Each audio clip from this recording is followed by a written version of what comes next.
नमस्कार दोस्तों, आप सबका स्वागत है ज्ञान स्टडी सर्कल के यूट्यूब चैनल पे। हम लोग एक बहुत महत्वपूर्ण मुद्दे पर आज चर्चा करने वाले हैं, वो है इंडो चाइना रिलेशन।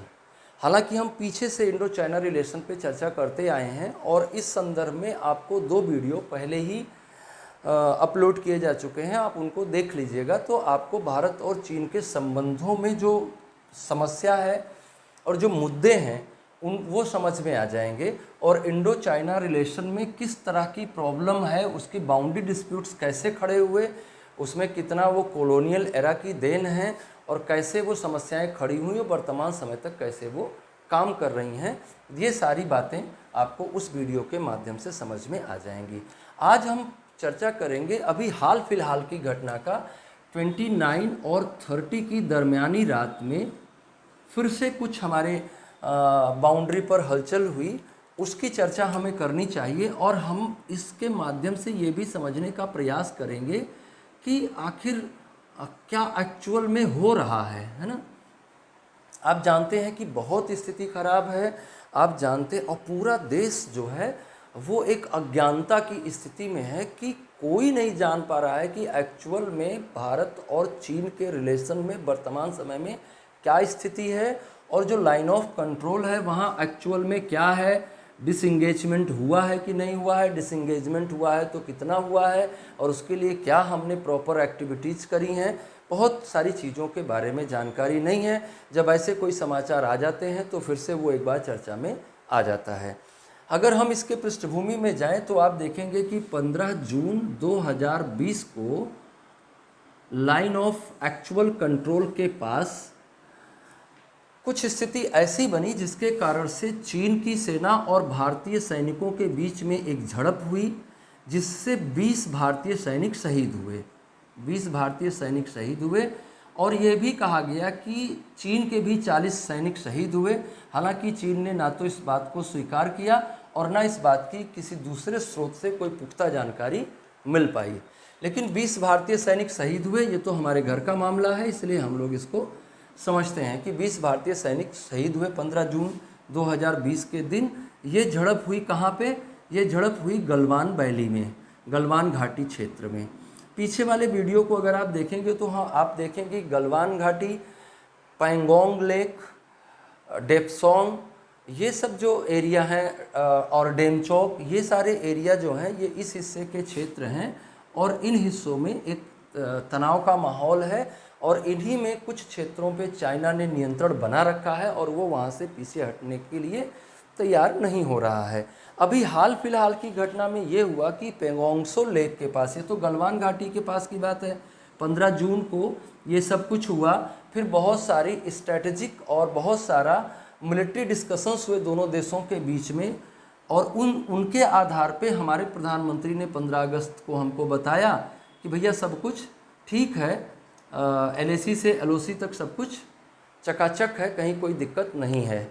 लेकिन फिर हम देखते हैं कि 15 अगस्त से 15 दिन भी नहीं बीता और फिर से एक ऐसी स्थिति आ गई कि 500 सैनिक फिर से भारतीय सीमा में घुसने का प्रयास किया। 500 सैनिकों ने, बहुत सारे रिपोर्ट ऐसी भी हैं द हिंदू के आज ही के समाचार पत्र में, आज के समाचार पत्र का मतलब कि 20 अगस्त 1 सितंबर के समाचार पत्र में द हिंदू ने दिया है कि लगभग 1000 किलोमीटर एरिया, 1000 वर्ग किलोमीटर क्षेत्र जो है वो चीन के नियंत्रण में हमारा चला गया है, जिसको उन्होंने बाकायदा समझाया कि लगभग 20 वर्ग किलोमीटर क्षेत्र गलवान घाटी क्षेत्र में है, 12 वर्ग किलोमीटर क्षेत्र हॉट स्प्रिंग एरिया में है, 65 वर्ग किलोमीटर क्षेत्र पेगोंगसो लेक एरिया में है और 20 किलोमीटर स्क्वायर एरिया चुशुल क्षेत्र में है, जो वर्तमान समय में चीन के नियंत्रण में है। ऐसा मैं नहीं कह रहा हूँ, ऐसा द हिंदू के सोर्स से मैं आपको बता रहा हूँ कि उनके रिपोर्ट के अनुसार लगभग 1000 वर्ग किलोमीटर क्षेत्र जो है वो अभी भी चीन के नियंत्रण में है, जिस पर हमें कोई कार्रवाई करनी चाहिए।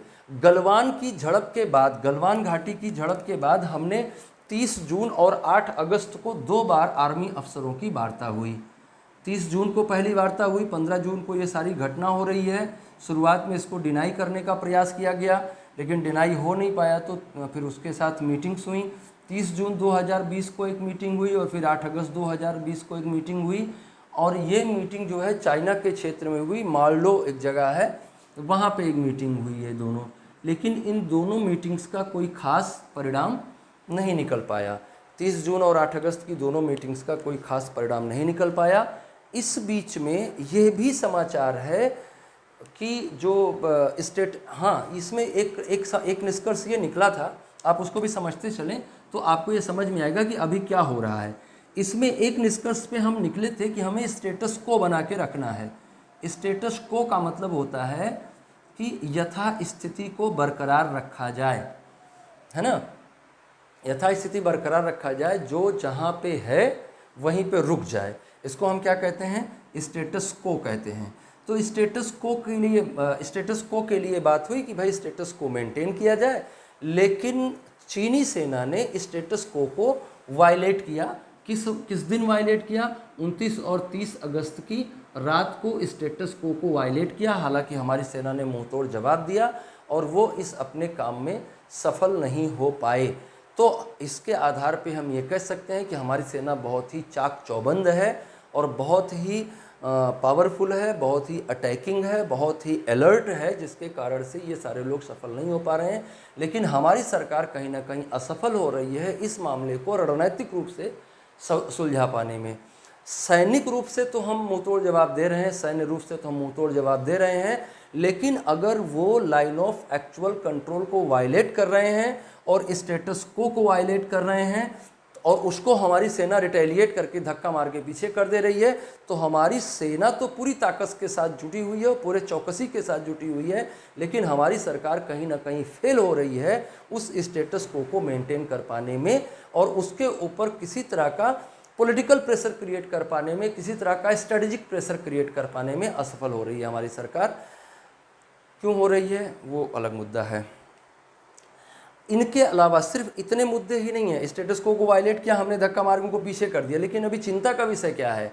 अभी चिंता के विषय कुछ ऐसे भी हैं कि लगातार चीन इस क्षेत्र में अपनी सैन्य गतिविधियां बढ़ा रहा है और अभी कुछ सोर्सेज बता रहे हैं कि वो J-20 को भी यहाँ तैनात कर रहा है लद्दाख के आसपास। J-20 उसका एक खतरनाक फाइटर जेट है। संभवतः वो हमारे जब हम हमारे यहाँ कौन सा विमान आया था,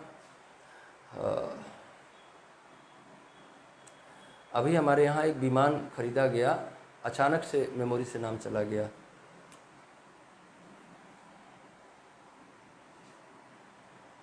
रफेल, है ना। तो J-20 को उसने वहाँ तैनात किया है। संभवतः ये माना जा रहा है कि वो रफेल को भारत में लाए जाने को संतुलित करने के उद्देश्य से वहाँ पे इसको तैनात कर रहा होगा। उससे हमको कोई दिक्कत नहीं है, लेकिन हमें भी अपनी एक्टिविटीज़ को वहाँ उस क्षेत्र में बढ़ा के रखना है। हमारी सेना बिल्कुल तैयारी में है और हमारे सेना प्रमुख ने कहा है कि भारत किसी भी स्थिति से निपटने के लिए तैयार है, लेकिन युद्ध हो जाए और युद्ध से हम स्थिति को निपटें, उससे बेहतर है कि हम बिना युद्ध हुए अपनी स्थिति को निपटा लें और हम रणनीतिक रूप से उस पर दबाव डालें, हम दूसरे बिंदुओं से उस पर दबाव डालें जिसके कारण से वो इस तरह की हरकतों से बाज आए। इसके कारण जो समस्या है भारत और चीन के बीच में, जिन मुद्दों को वो जहाँ पे वो अभी भी टिका हुआ है और हटना नहीं चाह रहा है, वो है पूर्वी लद्दाख का क्षेत्र जो फिंगर एरिया है, इसके अलावा देप्सांग प्लेन जो लद्दाख का मैदानी हिस्सा है, और गोगरा इलाका जो है वहाँ से ये पीछे नहीं हट रहा है। और ये भी समाचार है, सैटेलाइट तस्वीरें हैं जिनके आधार पे लोग ये कह रहे हैं और बहुत सारी एजेंसीज ये कह रही हैं कि फिंगर एरिया में चीनी सैनिकों ने बंकर भी बना रखे हैं और वहाँ अस्थायी निर्माण भी करना प्रारंभ कर दिया है। और उसने खोतान जो उसका जगह है, होतान एयरबेस पर वो बहुत सारे लड़ाकू विमानों को इकट्ठा कर रहा है और ऐसी मिसाइलों को तैनात कर रहा है जिससे वो भारत के किसी भी क्षेत्र में हमला कर सकता है। हालांकि हमें इससे बिल्कुल भी डरने की ज़रूरत नहीं है, क्योंकि हमारी सैन्य ताकत चीन से किसी भी मामले में कम नहीं है। और ये बात मैं बहुत जिम्मेदारी से कह रहा हूँ कि किसी भी दिन अगर चीन को ये लगेगा कि हमारी सैन्य ताकत चाइना से कम है, तो वो विस्तारवादी देश है और वो विस्तारवादी है जन्म से।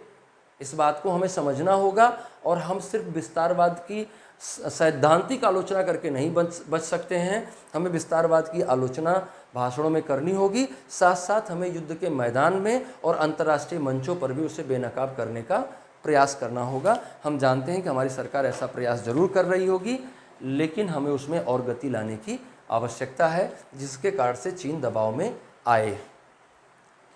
चीन से ही जुड़ी हुई एक और घटना है जिसके बारे में यहाँ चर्चा हमें कर लेनी चाहिए, वो मामला है साउथ चाइना सी का। साउथ चाइना सी वैसे तो चीन के ही नियंत्रण में है। साउथ चाइना सी का लगभग 80% हिस्सा चाइना के नियंत्रण में है, लेकिन वो साउथ चाइना सी पर पूरा नियंत्रण रखना चाहता है। इस बीच में फिलीपींस के विदेश मंत्री टियोडोरो लॉक्सिन जूनियर ने धमकी दी है चीन को। आज ही के न्यूज़ में था, आज ही के समाचार में था कि जो टियोडोरो लॉक्सिन जूनियर हैं, इन्होंने धमकी दी है कि चीन अगर अपनी हरकतों से बाज नहीं आएगा और फिलीपींस के क्षेत्र में अतिक्रमण करेगा तो फिलीपींस उस पर इसकी शिकायत अमेरिका से करेगा। चूँकि 1951 में फिलीपींस और अमेरिका के बीच में एक इस प्रकार का समझौता हुआ है जिसमें यह कहा गया है कि दोनों देशों पर कोई भी विदेशी सत्ता आक्रमण करेगी तो दोनों देशों पर किया हुआ आक्रमण माना जाएगा। एक आइलैंड है जिसका नाम है थिटू आइलैंड। थिटू आइलैंड पर चाइना, साउथ चाइना सी का आइलैंड है थिटू आइलैंड, जिस पर चाइना कहता है कि ये हमारा है और फिलीपींस कहता है कि ये हमारा है। दोनों के साथ ये विवाद है और उसी विवाद के दम पे, उसी विवाद के कारण से चाइना फिलीपींस के एरिया में अतिक्रमण करता है, जिसका फिलीपींस बार बार विरोध करता है। साउथ चाइना सी के 5 देश ऐसे हैं जिनके साथ चीन के विवाद हैं। इनमें है फिलीपींस, वियतनाम, मलेशिया, ताइवान और ब्रुनेई। इन 5 देशों के साथ इनके विवाद हैं। हालांकि 80% हिस्से पर इनका नियंत्रण है और उस 80% क्षेत्र में इन्होंने कई सारे कृत्रिम द्वीप भी बना रखे हैं, जिसके कारण से इस बहुत सारे एयरबेस उसने और बहुत सारे मिलिट्री बेस वहाँ पे उसने बना लिए हैं कृत्रिम द्वीपों के माध्यम से। तो वहाँ पर भी हमें ऐसी स्ट्रेटजी बनानी चाहिए। हालांकि हम जापान के साथ बेहतर संबंध बनाकर साउथ चाइना सी के मामले पर चीन को दबाव में लेने का बराबर प्रयास करते हैं और अमेरिका के साथ भी मिलकर हम साउथ चाइना सी में चाइना को दबाव में लेने की रणनीति पे काम करते हैं। लेकिन ये हम सदियों से करते आए हैं, हमें इसमें थोड़ी और गति लाने की आवश्यकता है। चीन जिस तरह की आक्रामक भूमिका में भारत के सापेक्ष है या भारत के संदर्भ में जिस प्रकार की आक्रामक भूमिका निभा रहा है, हमें भी उसी तरह की आक्रामक रणनीति से काम करना होगा। अगर हम उसमें चूक जाएंगे तो फिर चीन बहुत ही धोखेबाज है। उसकी पॉलिसी है कि हम पहले थोड़ा घुसें, 2 हाथ घुसें, 1 हाथ पीछे आएँ, 2 मीटर घुसें, 1 मीटर पीछे आएँ और 1 मीटर पीछे आके बातचीत करने का प्रयास करें। बातचीत करने में जैसे ही आप गफलत में आए, हम फिर आधा मीटर फिर घुस जाएं। तो उस तरह की पॉलिसी पे वो काम कर रहा है। और हम जानते हैं कि वर्तमान जो भारत देश है वो 1962 का नहीं है। 1962 जैसी स्थिति भी आज नहीं है। 1962 में क्या सिचुएशन थी और क्यों इंडो चाइना वार हुआ, इसको जानने के लिए आप पीछे वाला वीडियो हमारा देखिएगा तो आपको क्लियर होगा। तो ये 1962 वाला भारत भी नहीं है और 1962 वाला चाइना भी नहीं है और 1962 वाली सिचुएशन भी नहीं है। तो इन सब बातों को ध्यान में रखते हुए बहुत ज़रूरी है कि हम बहुत स्ट्रॉन्ग फॉरेन पॉलिसी पे आएँ। हमारे जो बफर स्टेट्स हैं उनके माध्यम से हम चाइना को दबाव में ले सकते हैं। हम नेपाल को अपने पक्ष में मिला सकते हैं, भूटान को, म्यांमार को और जो इस तरह के और जो दूसरे क्षेत्र हैं उनको हम अपने प्रभाव में लेकर चीन पर अपना दबाव बना सकते हैं। तो सरकार बिल्कुल ऐसा कर ही रही होगी और ऐसा करेगी। तो इस बात के लिए बस आज इस चीज़ से संदर्भ में बस आज इतना ही। अगले वीडियो में हम लोग और आगे की बातें करेंगे। नमस्कार।